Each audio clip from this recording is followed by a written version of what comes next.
స్తోత్రములు చెల్లించుకోవచ్చు.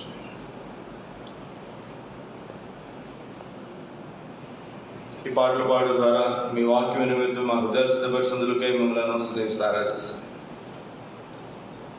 నా ఒకటి నేను అప్రముఖస్తున్న పితృను మీ కలువరి రక్త ప్రోక్షణ తెచ్చుకొని చుండగా నా ఆత్మ ప్రాణ దేహమును మీరు కడుగుము, పవిత్రపరచము, పరిశుద్ధపరచము. ఈ సమయం కొరకు మీ ఆత్మతో మీరు నన్ను అభిషేకించము, మీ ఆత్మ స్వాతంత్రం మీరు అనుగ్రహించము. మీరు ఆత్మ కనుక మిమ్మల్ని ఆరాధించేవారు ఆత్మతోనూ సత్యముతోనూ ఆరాధించేవారు కనుక మేమందరము కూడా మిమ్మల్ని ఆత్మతోనూ సత్యముతోనూ ఆరాధించట్లుగా మాకు కృప అనుగ్రహించు. ఈ సమయాన్ని మాకు ఆశీర్వాదకరంగా మీరు మాతో మాట్లాడు. యేసు పరిశుద్ధ నామం స్తుతించి ప్రార్థించి అడిగి వేడుకుంటున్నాము తండ్రి, ఆమేన్.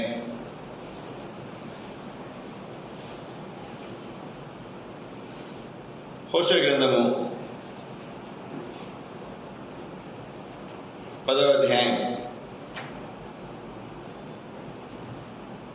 హోషేయ గ్రంథం 10వ అధ్యాయము చదువు తీసినటువంటి వారు 11, 12, 13 వచ్చినారు.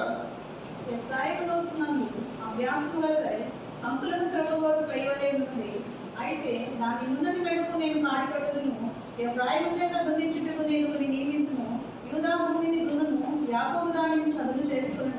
నీతి ఫలించినట్టు మీరు విత్తనము వేయుడి, ప్రేమయైన కొత్త మీరు కొయ్యుడి. యెహోవాను వెదకుటకు ఇదే సమయం కనుక ఆయన ప్రత్యక్షమై మీ మీద నీతి వర్షం కురిపించినట్టు ఇదివరకెన్నడూ దున్నని బిడ్డు పువ్వు దున్నుడి.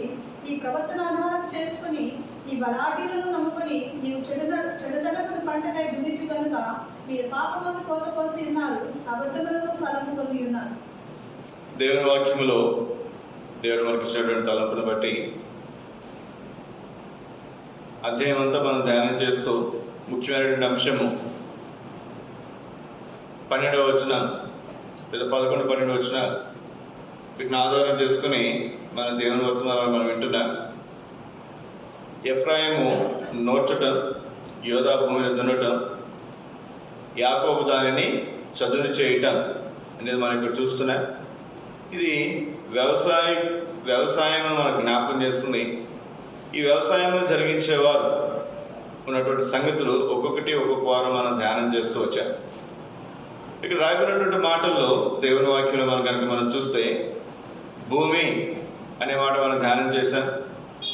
తర్వాత బీడు భూమి, పొలము, దున్నబడినటువంటి పొలము చదును చేయుట, విత్తనం విత్తుట, నీరు కట్టుట, ఎరువు వేయుట,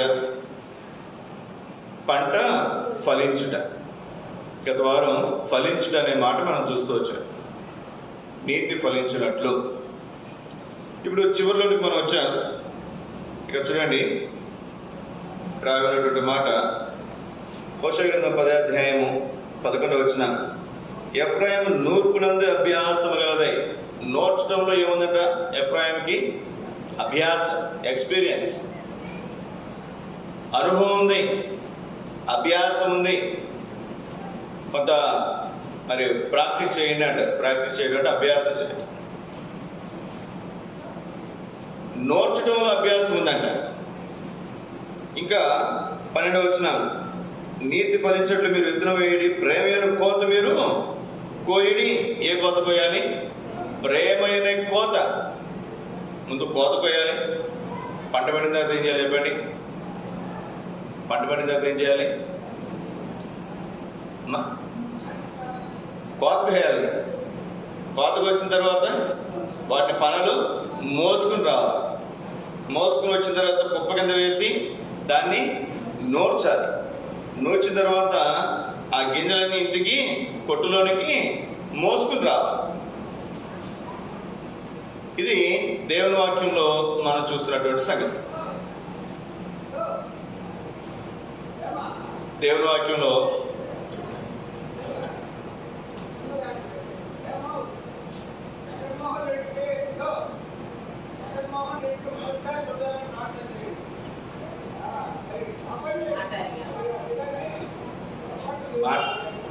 మాట్లాడుతానండి. ఫస్ట్ ఎవరైనా సరే మనం మాట్లాడద్దని చెప్పాలి. దేవుని వాక్యంలో మనం చూస్తే, దేవుని వాక్యంలో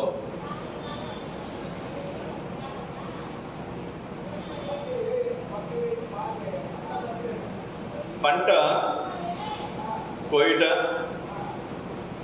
తర్వాత దాని పనులు మోసుకొని వచ్చుట, తర్వాత నూర్చుట, తర్వాత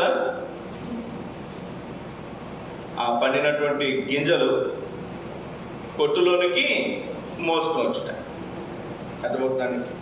ఈ 4 భాగాలు ప్రవచితమైన ఈరోజు మనం చూడడానికి ప్రయత్నం చేద్దాం. రండి, కొన్ని సంగతులు మీకు జ్ఞాపకం చేస్తాను నేను. మొదటిగా రూతు గ్రంథం 1వ అధ్యాయం చదవండి, 19వ వచనం నుండి. వారు బెత్లెహేమునకు వచ్చినప్పుడు ఆ ఊరి వారందరూ వారి ఎదురుకు గుంపుకూడి వచ్చి, ఈమె నయోమి కదా అనుకొనుచుండగా, సర్వశక్తుడు నాకు చాలా దుఃఖం కలుగజేసింది కనుక నన్ను నయోమి అనగా మారా అనుడి. నేను సమృద్ధి గలదానై వెళితిని, యెహోవా నన్ను రిక్తురాలినిగా చెప్పి రాజేసును.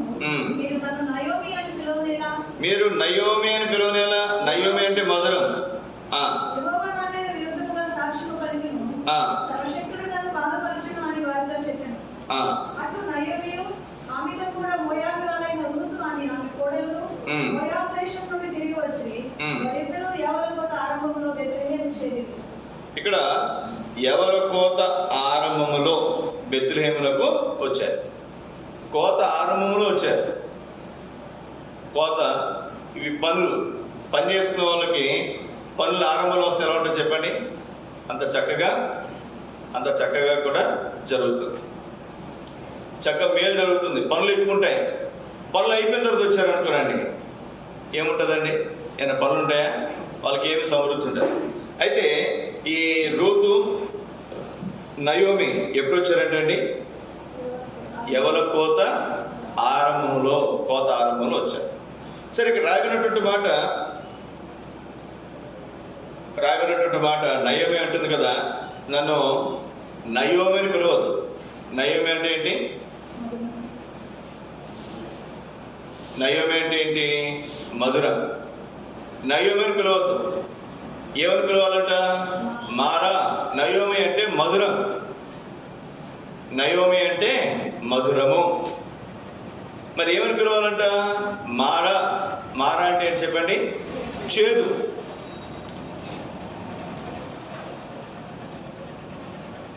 తేనె ఎలా ఉంటుందండి? రుచి అని చెప్పండి. తీయనా? మధురం అని దేని అంటారు? తేనెనా? మధురముగా ఉన్నది అని దేని అంటారు చెప్పండి? తేనె అనుకుంటున్నాను. తేనె తీయగానే ఉంటుంది, కాదంటలేదు. అయితే తేనె మధురముగా ఉంటుంది అంటారు. తేనె కూడా రుచి వేరు, తీపి వేరు, మధురం వేరు. ఇప్పుడు నయోమి అంటే ఏమిటంటే అండి? మధురం. ఇప్పుడు మధురం అని పిలవకూడదంట. ఏమని పిలవాలంట? చేదు. ఏమంటుంది ఇక్కడ? దేవుడు, సర్వశక్తుడకు దేవుడు నన్ను రిక్తురాలునిగా తిరిగి రాజేసును. రిక్తురాలుగా అంటే ఖాళీ చేతులతో నన్ను తిరిగి తీసుకుని వచ్చాడు. ఖాళీ చేతులతో పోయింది ఎవరు చెప్పండి? ఇక్కడ కరువు ఉందని చెప్పి మోయాబు దేశానికి పోయింది ఎవరు? నయోమి. వెళ్ళిన తర్వాత అక్కడ తన 2 కుమారులకి పెళ్లి చేసింది. తన భర్త చనిపోయాడు, తన 2 కుమారులు కూడా చనిపోయారు. ఎక్కడ చనిపోయారు చెప్పండి? మోయాబు దేశంలో చనిపోయారు. మోయాబు దేశంలో చనిపోతే అమ్మోనీయులు, మోయాబీలు ఎవరు? శరీరానుసారులు కదండి. శరీరానుసారులతో ఉన్నప్పుడు తాను నష్టపోతే ఇప్పుడు ఏమంటుందండి?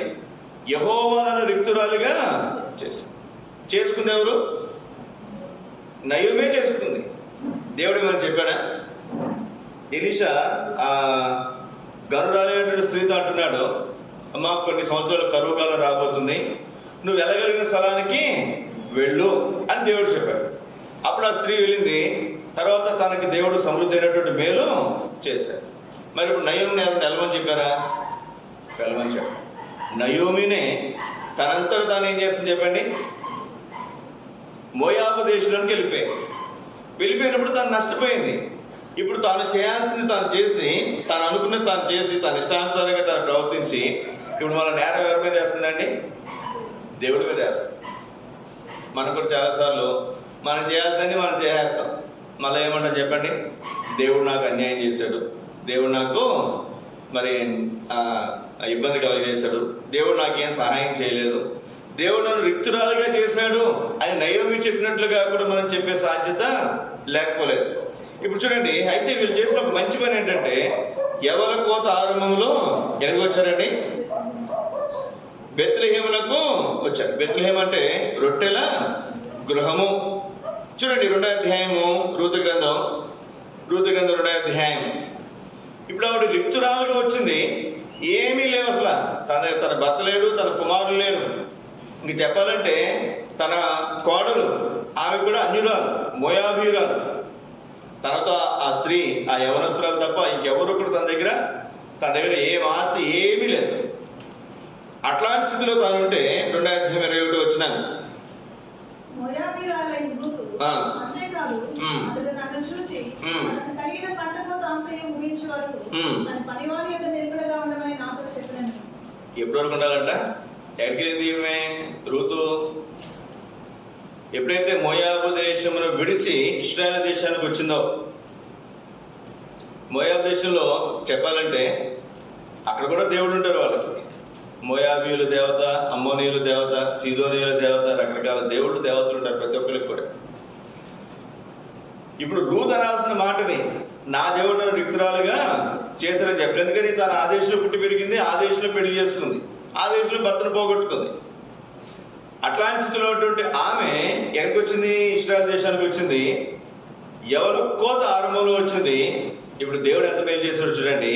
బోయాజు ఎవరైతే తనకు సమీప బంధువో ఆ ఇంటికి, ఆ పొలానికి తీసుకుని వెళ్ళాడు దేవుడు. ఆ బోయజ్ అంటాడు కదమ్మా, నువ్వు నా పనికత్తుల వద్ద నిలకడగా ఉండి కోత అయిపోయేంత వరకు కూడా, ఈ రోజు కాదు, రేపు కాదు, ఎల్లుడు కాదు, ఎన్ని రోజులుంటే అన్ని రోజులు ఈ కోత అయిపోయేంత వరకు నిలకడగా ఉండి. 23 వచ్చిన కాబట్టి ఎవరి కోత అంతయు గోధుమల కోత అంతయు ముగియ వరకు ఆమె వేరుకొనొచ్చు బోయాజు పనికత్తుల యొక్క నిలకడగా ఉండి తన అత్త ఇంట నివసించాను. ఎక్కడ నివసించిందంటండి? తన అత్త ఇంట. ఎవరి కోత? గోధుమల కోత ముగి వరకు. ఎవరి కోత ఆరంభంలో వచ్చారు. ఆ కోత అయిపోయింది, ఆ పని అంతా అయిపోయింది. సుమారుగా 4 రోజులు ఉంటుంది. ఏ ఊర్లో ఏ పనులు మొదలుపెట్టినా, ఊడుపులు మొదలుపెట్టినా, నాట్లు మొదలుపెట్టినా, కోతలు మొదలుపెట్టినా 4 రోజులు పనులు ఉంటాయి. ఎవరి కోత అంతా అయిపోయింది. తర్వాత మన గోధుమల కోత అంతా కూడా చూడండి ఎంత చక్కటి సమృద్ధో. అంత మాత్రమే కాదు, 2వ అధ్యాయం 8-9 వచ్చినారు. అప్పుడు బోయాజు రూతుతో, నా కుమారి నా మాట విను, వేరొక పొలంలోనికి పోవద్దు, దీనిని విడిచిపోవద్దు, నిలకడగా ఉండు.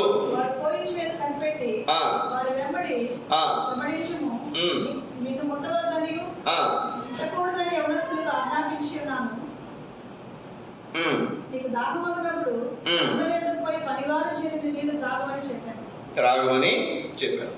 ఇక్కడ మీరు చూడండి, ఇక్కడ నాకు ఏమనిపిస్తుందంటే,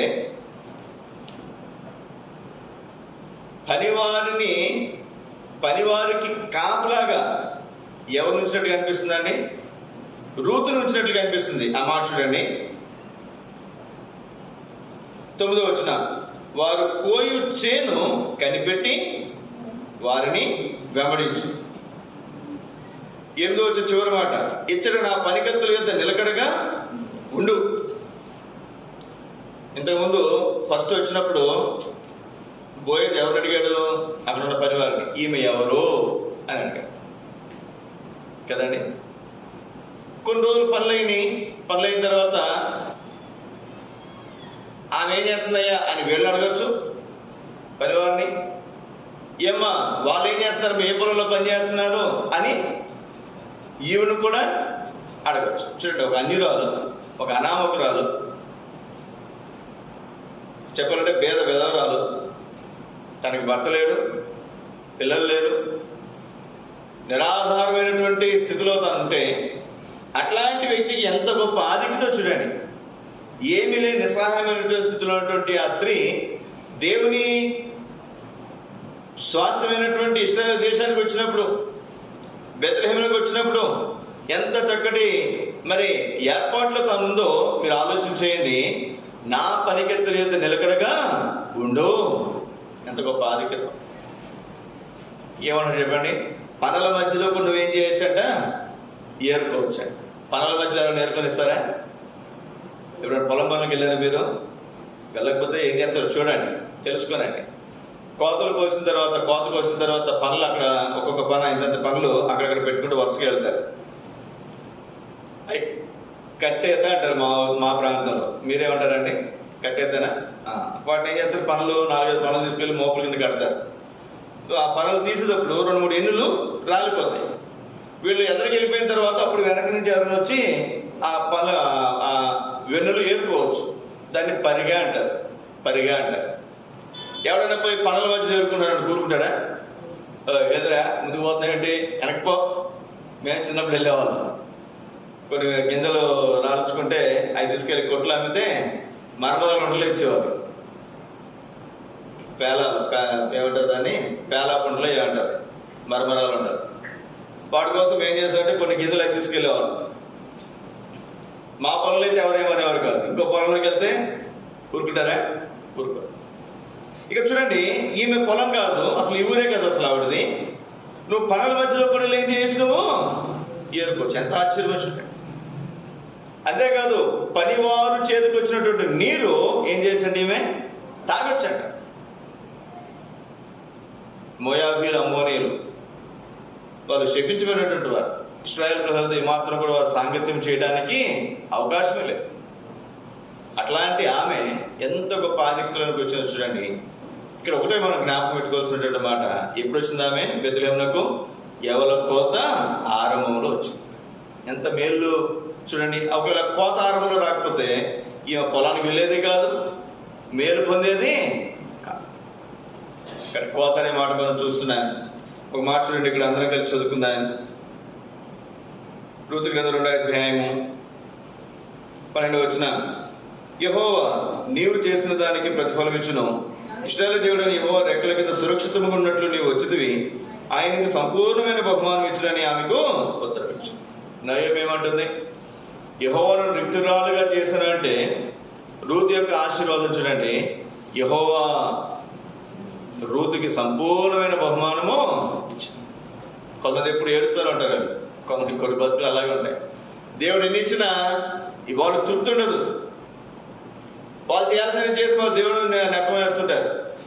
కొంతమంది చాలా ఆశ్చర్యం, రూతు ఒక్క మాట కూడా అనలేదండి. విగ్రహారాధన విడిచిపెట్టి వచ్చింది. విగ్రహారాధనలో దేవుడిని కూడా ఏమి కూడా ఒక్క మాట కొడతాను అలా. దేవుడి దగ్గరికి వచ్చిన తర్వాత ఇప్పుడు ఒకటే మాట అంటుంది బయలుదేరే ముందు, నీ దేవుడే నా దేవుడు. ఒకటే మాట, నీ ప్రజలే నా ప్రజలు, నీ దేశమే నా దేశం, నీ దేవుడే నా దేవుడు. నువ్వు ఎక్కడ చేస్తావు, నేను కూడా అక్కడే చేస్తా. ఎంత గొప్ప ఆశీర్వాదానికి వచ్చిందో చూడండి. యెహోవా తనకు సంపూర్ణమైనటువంటి బహుమానము ఇచ్చాడు. ఇప్పుడు రూతుని బోయజు వివాహం చేసుకున్న తర్వాత కుమారుడు పుడితే ఈ కుమారుడికి నయం ఏమైందంటండి? దాది, నానమ్మ కదండి, దాది. దాది అంటే ఎవరు చెప్పండి? ఆయ, పనమ్మాయి. మన భాషలో ఇప్పుడు పనమ్మాయి. ప్రియ సోదర సోదరి, ఉదయకాల సమయంలో గొప్ప స్థితిలో మనం ఉన్న దేవుని విడిచిపెట్టి మనం పోతే నష్టపోతాం. నష్టపోయిన స్థితిలో మనం ఉంటే దేవుని దగ్గరికి వస్తే మనం గొప్ప స్థితిలోనికి వస్తాం. ఇదే మనకు రూతు జ్ఞాపకం చేస్తుంది. రెండో తలపుగా రండి. దేవుని వాక్యంలో ఈ కోత అంటే ఏంటో మీకు జ్ఞాపకం చేస్తున్నాను. మత్తయి సువార్త 11వ అధ్యాయం. మత్తయి సువార్త 11వ అధ్యాయం 39వ వచనం, 38, 39 వచనాలు.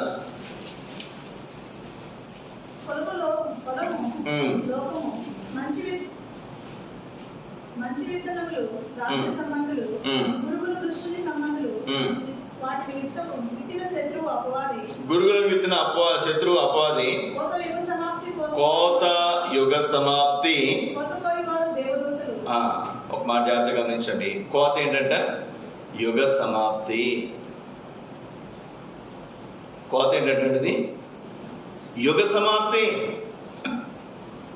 కోత కోయట ఇది ఆత్మీయంగా బైబిల్లో మనం చూస్తే పంట మనం దున్నిన తర్వాత, చదును చేసిన తర్వాత, విత్తనాలు వేసిన తర్వాత, ఎరువు వేసిన తర్వాత, నీరు కట్టిన తర్వాత పంట కోస్తాం.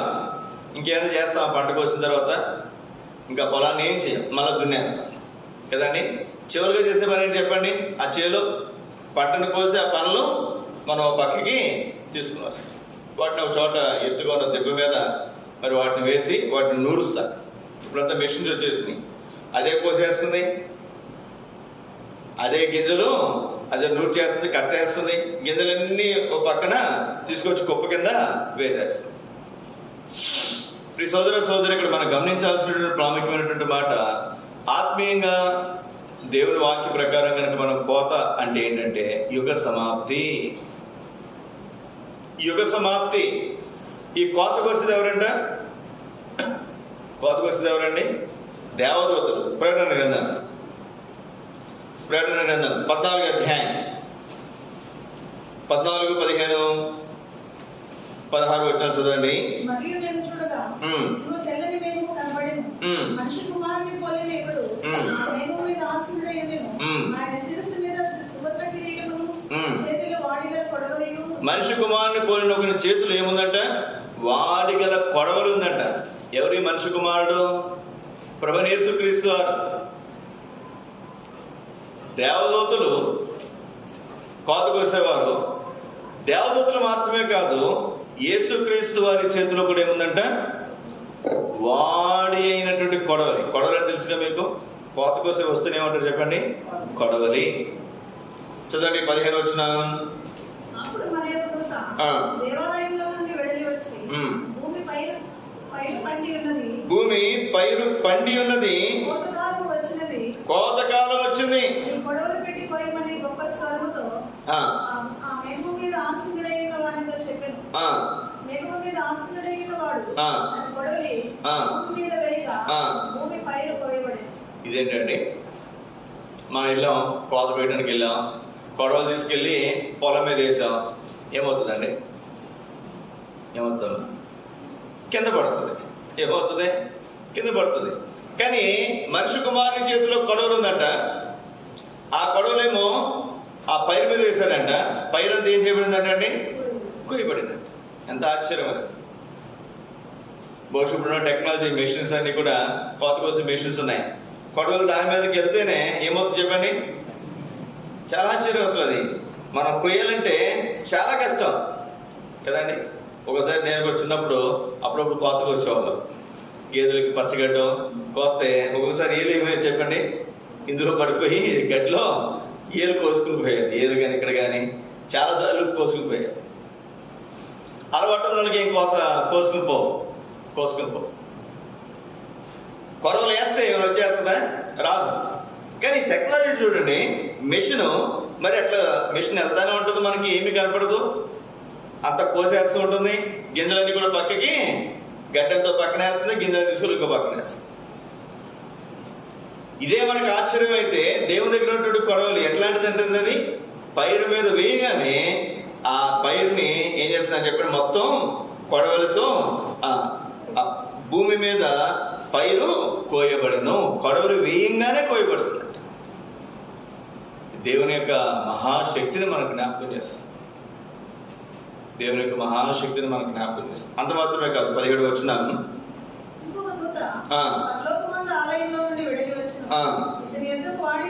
ఇంకో దూత కూడా ఉందంట. అతని దగ్గర ఏముందంట? వాడైనటువంటి కొడవలి. 18 వచ్చినాను. ఇంకో దూత వచ్చిందంట.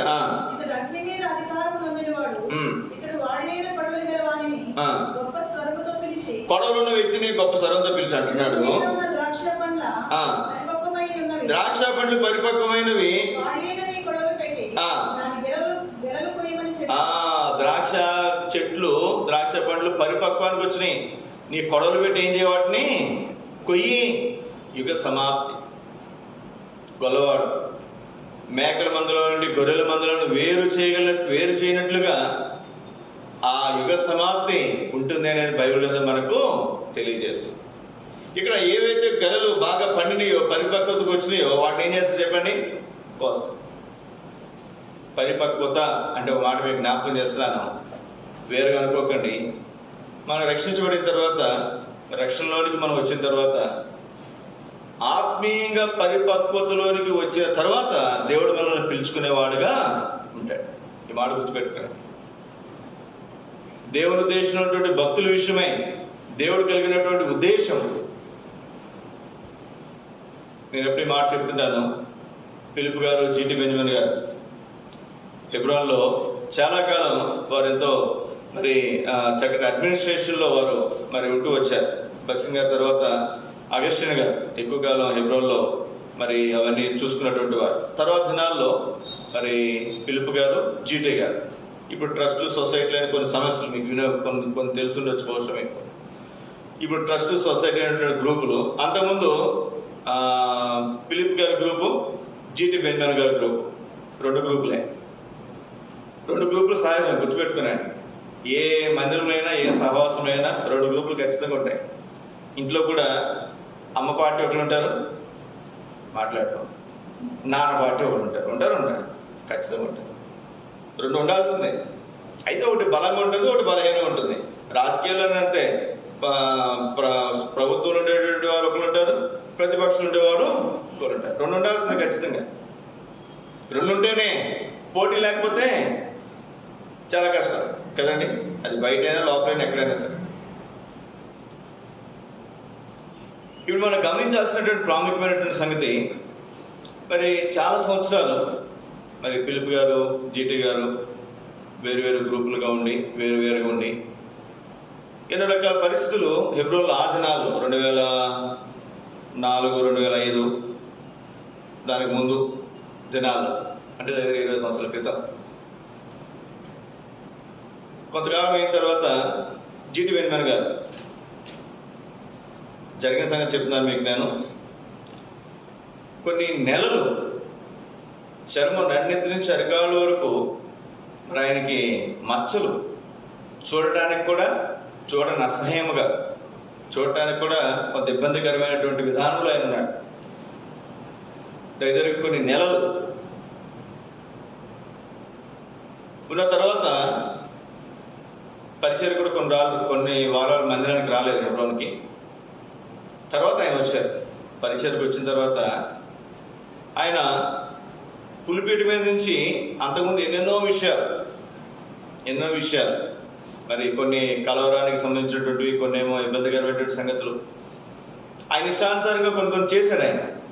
అయితే దేవుడు ఆయన సమకూర్చాడు.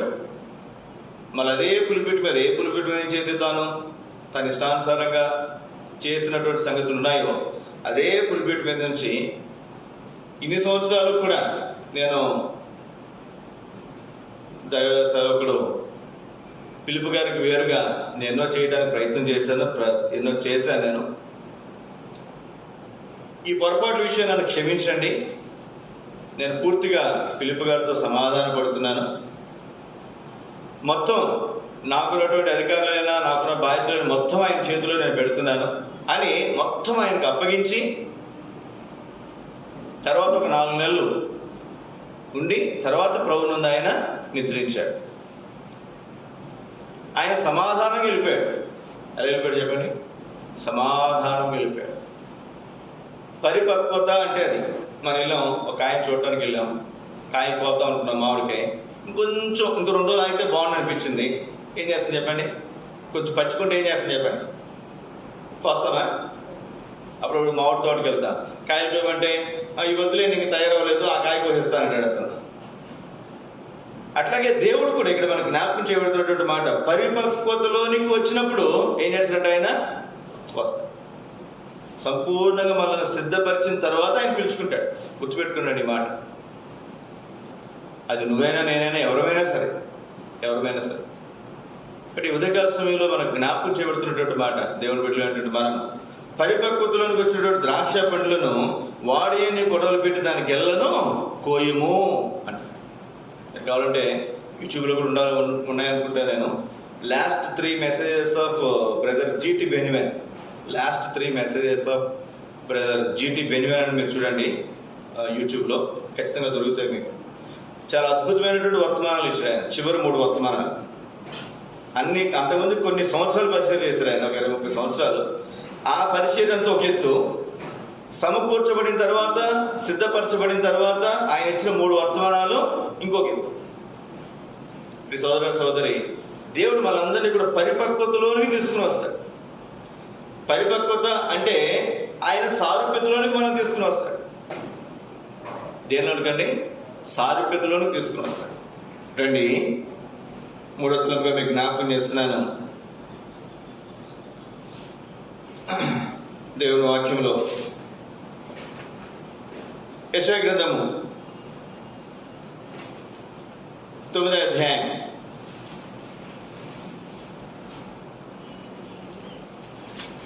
యెషయా గ్రంథము 9వ అధ్యాయము 2-3 వచనాలు. చీకటిలో నడుచు జనులు గొప్ప వెలుగును చూచుచున్నారు. మరణ ఛాయ గల దేశ నివాసుల మీద వెలుగు ప్రకాశించును. నీవు జనములు విస్తరింప చేయుచున్నావు, వారి సంతోషమును వృద్ధిపరచుచున్నావు. కోతకాలమున మనుషులు సంతోషించినట్లు, దోపుడు సొమ్ము పంచుకుని వారు సంతోషించినట్లు, వారు నీ సన్నిధిని సంతోషించుచున్నారు.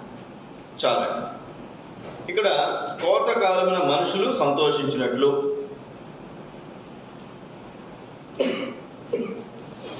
పొలం దున్నేటప్పుడు, విత్తనాలు వేసేటప్పుడు, నీరు కట్టేటప్పుడు, ఎరువు, ఇన్నిసార్లు ఇన్ని పనుల్లో సంతోషం ఉన్నా లేకపోయినా కోత కోసేటప్పుడు ఏముంటుంది చెప్పండి? ఎందుకని కోత కోసాము అంటే పంట చేతికి రాబోతుంది. కానీ కోత కాలమున మనుషులు సంతోషించినట్లు వారు నీ సన్నిధిని సంతోషించున్నారు. ఎందుకని? మరణ ఛాయ గల దేశం మీద, దేశ నివాసుల మీద వెలుగు ప్రకాశించును. మరణ ఛాయ ఏ ఛాయ అండి? మరణ ఛాయ. మనందరూ కూడా పాపంలో పుట్టి, పాపంలో జీవిస్తూ, పాపంలో వచ్చే జీవితం మరణానికి, నిత్యనాశనానికి, నరకానికి పాత్రమైనటువంటి వారు.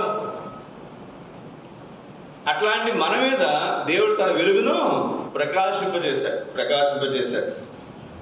కానీ ఇప్పుడు మనం నశించిపోం, నరకానికి మనం పోం, నరక శిక్ష నుంచి మనం తప్పించబడ్డాం. చూడండి, రోమిలికి రాసిన పత్రిక 11వ అధ్యాయం, రోమిలికి రాసిన పత్రిక 11వ అధ్యాయం 23వ వచనం. మనం మాత్రమే కాదు,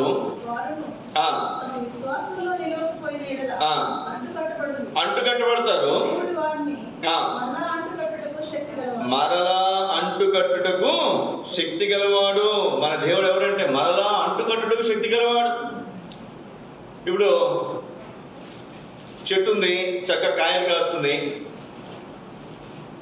ఆ చెట్టు కొమ్మ తీసుకుని పోయి ఇంకొక పనికిరాని చెట్టుకి అంటు కడితే అందులో ఏమొస్తుంది చెప్పండి? మంచి చెట్టు ఫలాలు వస్తాయి. అంటుకట్టుట. ఆయన మరలా అంటుకట్టుటకు శక్తి కలిగినటువంటి వాడు. ప్రియ సోదర సోదరి, ఈ ఉదయకాల సమయంలో మనం గమనించాల్సినటువంటి ప్రాముఖ్యమైనటువంటి సంగతి, మన దేవుడు మరలా అంటుకట్టుటకు శక్తి కలిగినటువంటి వాడు. ఒకసారి మనం అంటుంటాం, కొన్ని బంధుత్వాలు ఉంటాయి, ఒక్కసారి తెగిపోయినాయి అంటే అవి మళ్ళీ తిరిగి అతుక్కోవటం చాలా కష్టం. అయితే దేవుని వాక్యంలో మనం చూస్తున్నాం, మరలా అంటుకట్టుటకు మన దేవుడు ఎట్లాంటి వాడు అంటే శక్తి గలవాడు. తెగిపోయినటువంటి వాటిని, పగిలిపోయినటువంటి వాటిని, విరిగిపోయినటువంటి వాటిని కూడా మరలా అంటుకట్టుటకు మన దేవుడు శక్తి కలిగినటువంటి వాడు. కొరింథీయులకు రాసిన మొదటి పత్రిక 2వ పత్రిక,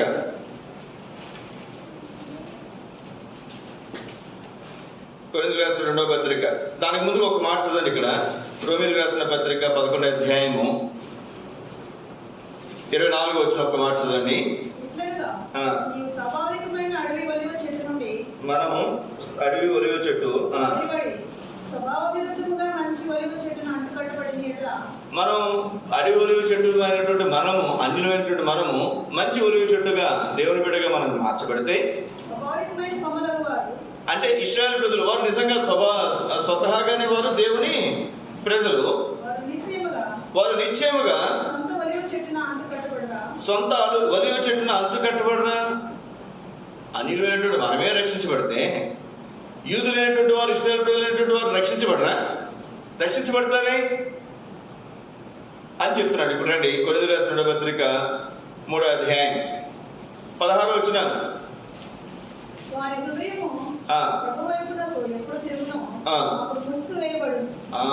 వారి హృదయం తిరగబడుతుందా? తిరుగుతుందంట, ప్రభు వైపునకు తిరుగుతుంది. ఇప్పటివరకు ఏముంది? వారికి ముసుగుంది. ముసుగు అడ్డం వస్తుంది. నేను ముసుగేసుకున్నాను అనుకోండి, ఏదైనా ముసుగేసుకున్నారు అనుకోండి, మనకి ఎవరన్నా అర్థమవుతా? ముసుగు తీస్తే అర్థం.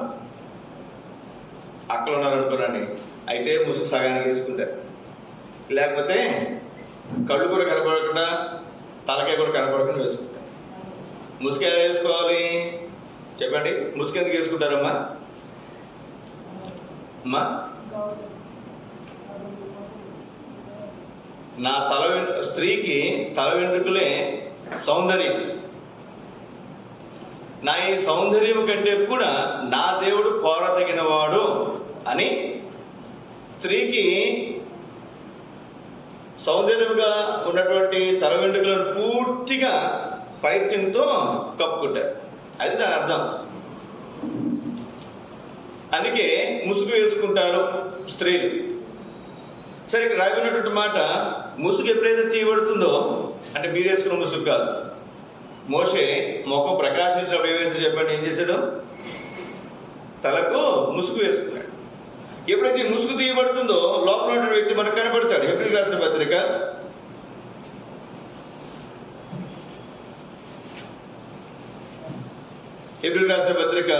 11వ అధ్యాయం.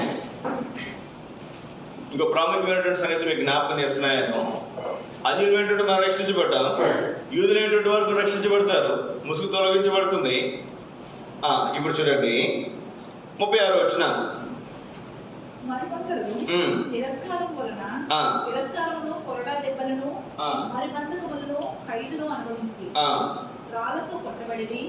తిరస్కారము, కొరడ దెబ్బలు తిన్నారు, ఖైదులుగా ఉన్నారు, రాళ్ళతో కొట్టబడ్డారు, రంపాలతో కోయబడ్డారు, శోధించబడ్డారు, ఖడ్గాలతో చంపబడ్డారు,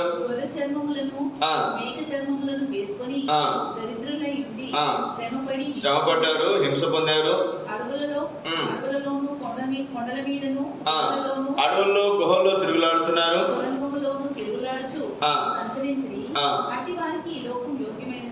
ఎవరంటే వీళ్ళందరూ కూడా దేవుని కొరకు వారు ప్రయాసపడ్డారు. ఏం చేసి చెప్పండి? మనకు ముందున్నటువంటి వారు మొట్టమొదటిగా దేవుని కొరకు ప్రయాసపడినటువంటి వారు ఎవరు? ఇశ్రాయేలు ప్రజలు, అంతే కదండి? మనం కాదుగా.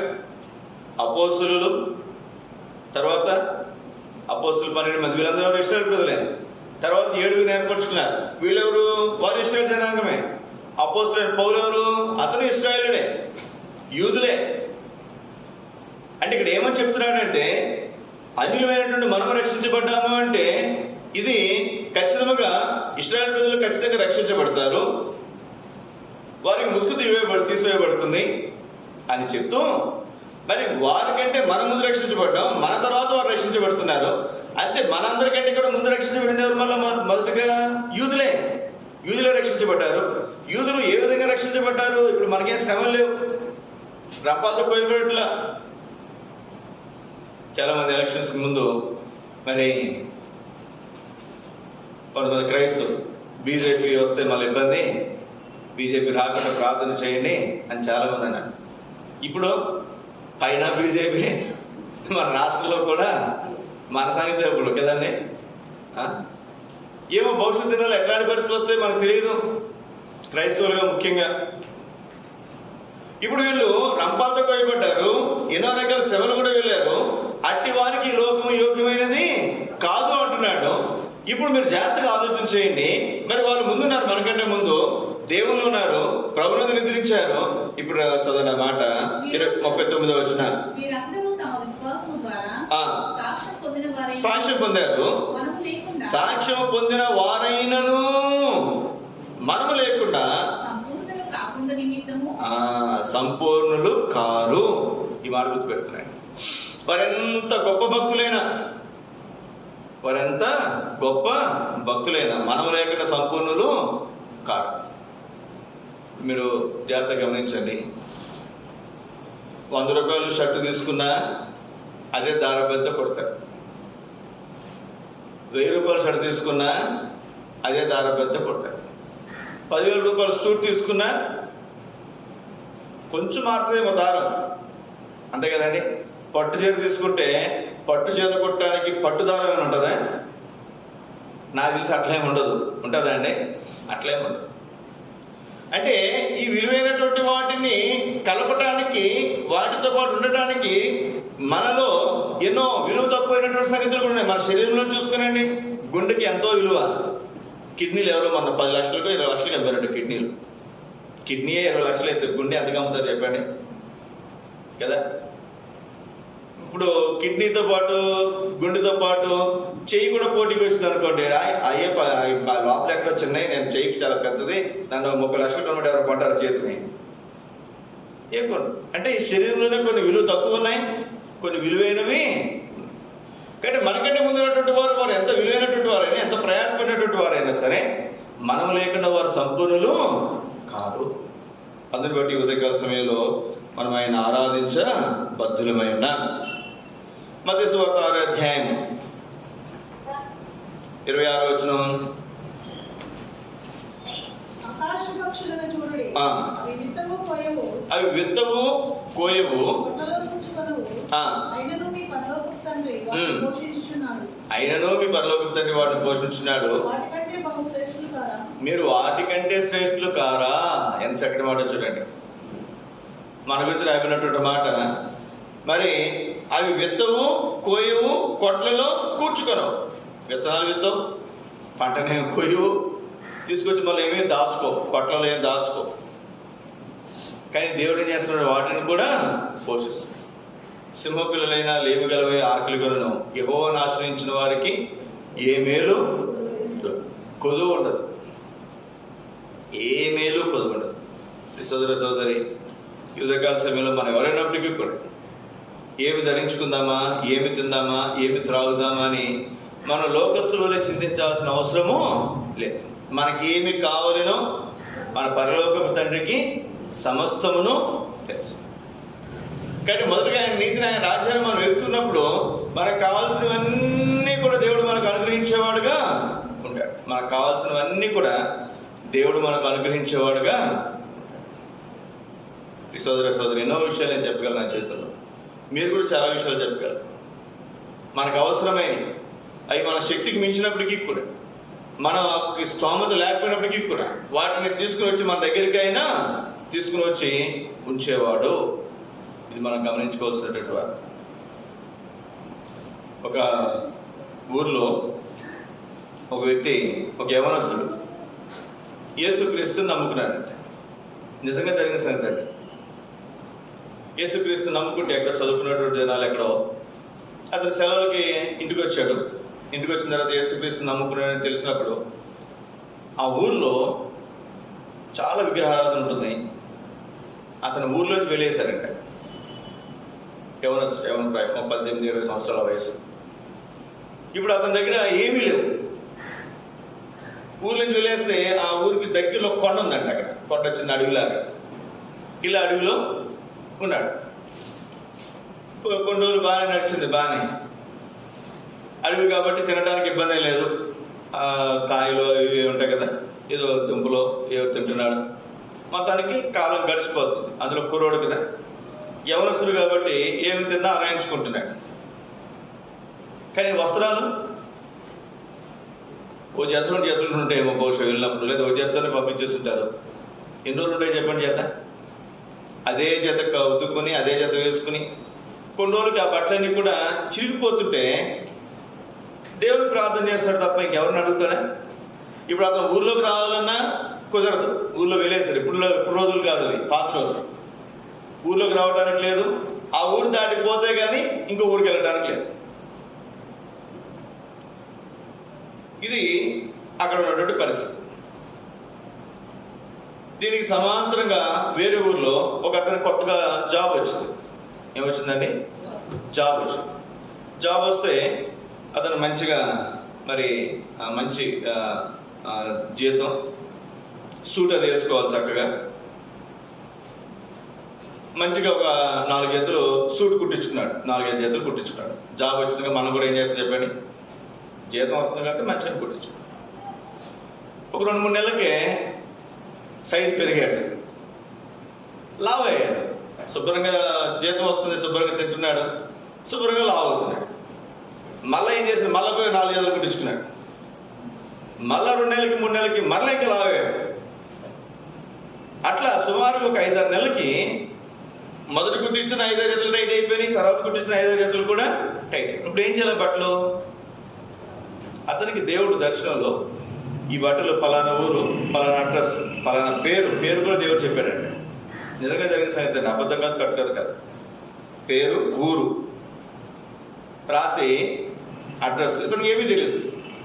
అందులో ఒక సూట్ కేసుకొని, సూట్ కేసులు బట్టలన్నీ పెట్టి, ఏంటి సూట్, మామూలు బట్టలు కూడా కదా, మళ్ళీ అవి డ్రై మనసులో ఇంక ఏదైనా శ్రేష్టమైనటువంటి అవన్నీ అందులో పెట్టి, కొంత డబ్బులు కూడా పెట్టి, పలానా అడ్రస్కి లెటర్ రాశాడు. ఇక పార్సిల్ చేశాడు. పార్సిల్ చేస్తే పార్సిల్ తీసుకొచ్చారు. ఆ ఊర్లో మొత్తం అడిగేశాడు. వీడిని అది అనేవారు కానీ వాడి పేరు పూర్తిగా తెలియదు ఊరు వాళ్ళకి. వాడికి పార్సిల్ వస్తుంది ఎవరు అనుకుంటారు అసలు? మొత్తం ఊరంతా తిరిగేశాడు, ఎక్కడ కుర్రాడు కనపడలేదు. కనపడకపోతే మళ్ళీ వెనక్కి 2 రోజులు 3 రోజులు చూడాలి. చెప్పాడు ఊళ్ళో ఉన్న వాళ్ళకి, అయ్యా పలానా వ్యక్తికి వచ్చింది, మరి ఎవరైతే నాకు తెలియదు. ఊళ్ళో అందరూ అడిగితే మాకు తెలియదు అన్నారు అందరూ కూడా.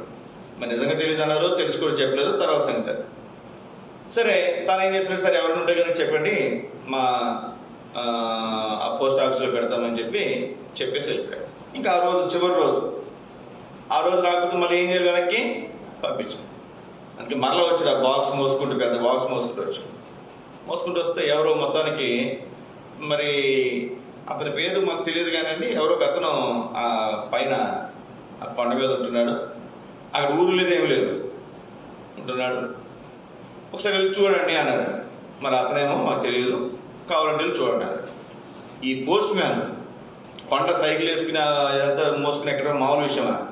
అతి కష్టం మీద, తప్పదు ఇవ్వాలిగా, డెలివరీ చేయాలిగా, అతి కష్టం మీద పైకి వెళ్తే నీ పేరేంటి మొత్తాన్ని పట్టుకున్నాడు ఆ కుర్రాడిని.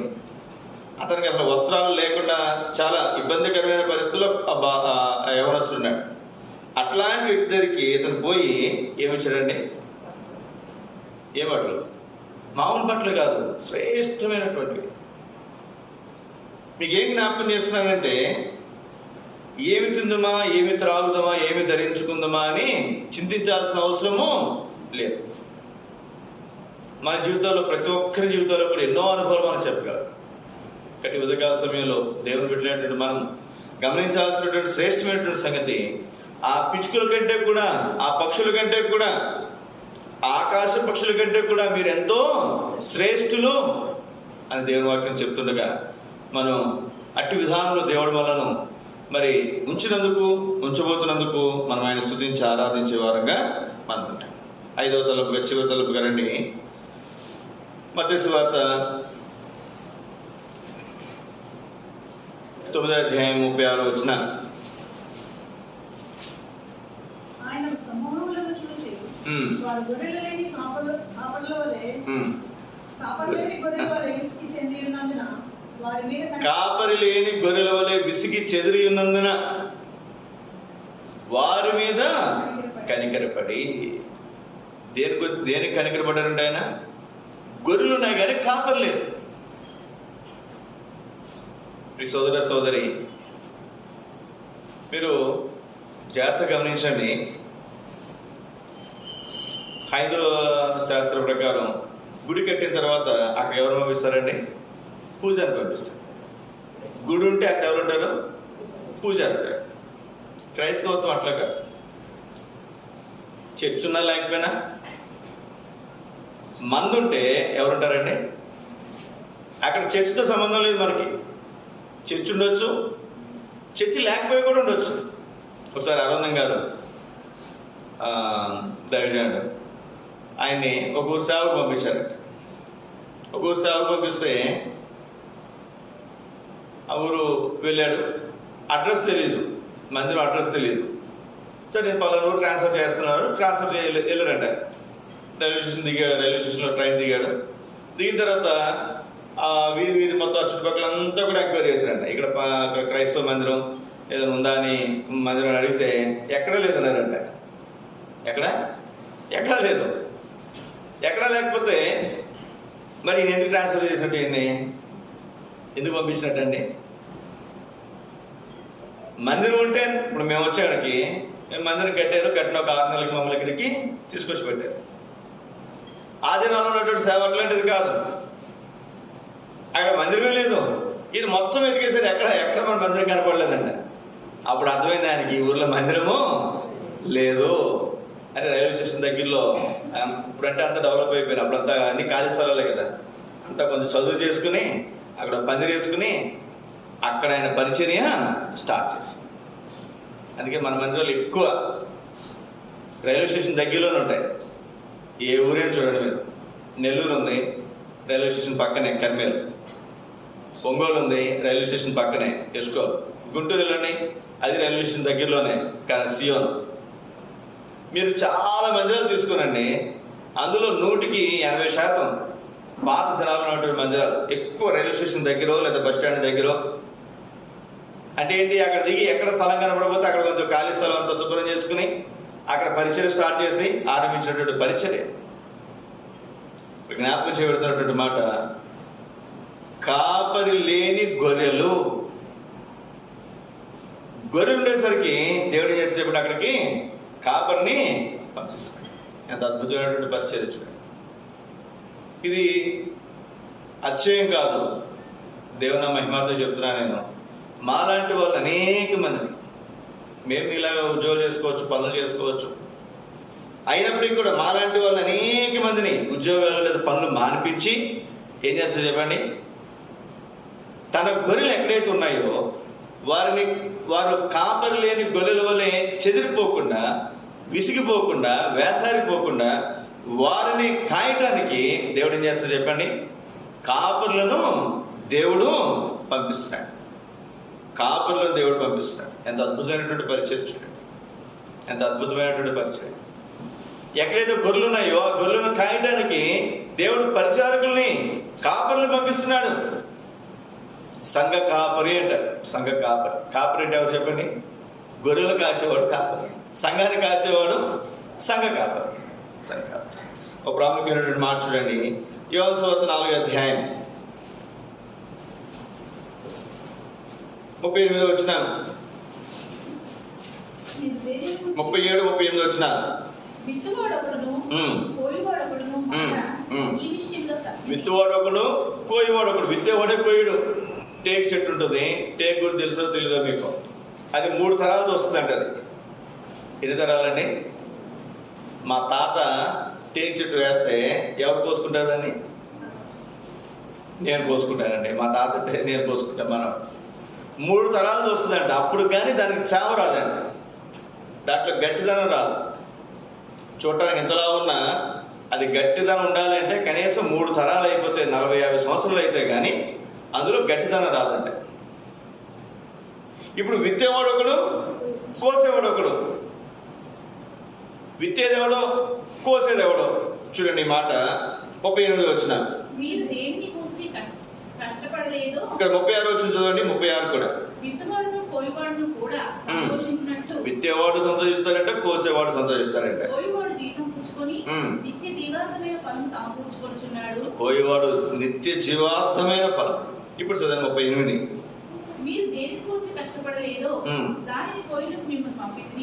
దానిని కోయటకు మీరు దేని గురించి మీరు కష్టపడలేదో దానిని కోయటాన్ని నేను మిమ్మల్ని పంపుతున్నాను. ఇతరులు ఎవరో కష్టపడ్డారు, మీరు వారి కష్ట ఫలములో ప్రవేశిస్తున్నారు. ఎంత అద్భుతమైనటువంటి మాట చూడండి. విత్తింది ఎవరో, కోసుకునేది మన పరిచర్య. ఇదంతా కూడా 20-30 సంవత్సరాలు ప్రయాసపడితే ఇప్పుడు మనం దీన్ని మనం కోసుకుంటున్నాం కదండి. మేము వచ్చి 11 సంవత్సరాలు. ఈ 11 సంవత్సరాలు మేము ప్రయాసపడిన తర్వాత ఇంకొక సేవకుడు వచ్చారు అనుకోండి, దీన్ని ఎవరు అనుభవిస్తారు? వచ్చేటటువంటి వాళ్ళు అనుభవిస్తారు. ఇక్కడ రాయబడినటువంటి మాట, ఇతరులు కష్టపడి మీరు వారి కష్ట ఫలములో ప్రవేశం. నేను ఎప్పుడు ప్రార్థన చేస్తాను, అయ్యా మా ముందు అనేక మంది ప్రయాసపడ్డారు, వారి ప్రయాసలో ఆ ఫలంలో మేము ప్రవేశించాం కదండి. అలాగే ఇప్పుడు మనం ప్రయాసపడుతున్నాం, ఈ ఫలంలోనికి ఇంకొకరు ప్రవేశిస్తాం. అలాగే మేము ఎక్కడి నుంచి ఇంకో చోటుకి వెళ్ళామనుకోరండి, అక్కడ ఎవరో కష్టపడతారు కదా, ఆ ప్రయాసలోనికి మేము ప్రవేశిస్తాం. ఇక్కడ ఎంత అద్భుతమైనటువంటి ఏర్పాటు చూడండి. గొర్రెలు ఉన్నప్పుడేమో కాపుని పంపిస్తున్నాడు దేవుడు. అది ఎవరి పక్షంగా మేలు చేస్తున్నాడు? గొర్రెలైనటువంటి దేవుని బిడ్డల పక్షంగా మేలు చేస్తున్నాడు. అలాగే మా విషయంలో కూడా సేవకులుగా మేము కూడా వారిని మేము రక్షణలో నడిపించలేదు, ఎవరో రక్షణలో నడిపించారు. వారిని కాయటానికి మేము కాపరిగా వెళ్తాం. చూడండి, మేము కష్టపడలా, ఇతరులు కష్టపడ్డారు, వారి కష్ట ఫలంలోనికి మేము ప్రవేశిస్తాం. సోదర సోదరి, ఈ విధంగా అన్ని రకాలుగా కూడా దేవుడు మనందరికీ కూడా తగినటువంటి కృప దేవుడు మనకు అనుగ్రహించి మనను ఆశీర్వాదంలోనికి దేవుడు మనను నడిపిస్తాడు. అందుని బట్టి మనం ఆయన్ని ఆరాధించ బద్ధులమైన. అందరు లేచి కూడా పాట మనం పాడుకుంటే